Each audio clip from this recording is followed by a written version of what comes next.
हो, मार्ग आहे तोच आहे. फक्त थोडा बदल आम्ही असा केलाय की आंतरवालीहून आम्ही पैठण मार्गे जाणार आहे. तोच रूट आहे. शेवगाव मार्गे पांढरी पुलावून अहिल्यानगरहून आळा फाटून शिवनेरी किल्ल्यावरती पहिला मुक्काम आहे आमचा.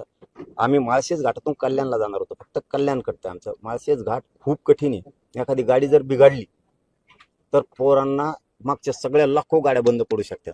पोरं म्हणले आम्ही उचलून गाडी बाजूला ठेवू, तर ठेवायला सुद्धा जागा नाही. पंक्चर झाली, कोणाला चहा प्यायची तलब झाली तरी 50-60 किलोमीटरवर काहीच नाही, सुनसान आहे. मग 10 फुटावरचं सुद्धा दिसत नाही, इतकं धुकं आहे ढगाचं तिथं. त्यामुळं अडचणी येऊ शकतात. हे आमच्याच शिष्टमंडळाने सांगितलं. आमचं एक पथक आम्ही पाठवलं होतं शिष्टमंडळ मुंबईला, त्यांनी सांगितलं. म्हणून आता यावेळेस आम्ही शिवनेरीचा मुक्काम करू. शिवनेरीहून चाकणला जाणार राजगुरू मार्गे. राजगुरू खेड मार्गे आम्ही चाकणहून तळेगावहून लोणावळ्याहून वाशीहून चेंबूर आणि आझाद मैदान असा मार्ग आहे. फक्त कल्याण कटतंय, एकच गाव कटतंय, समजा एक शहर कटतंय.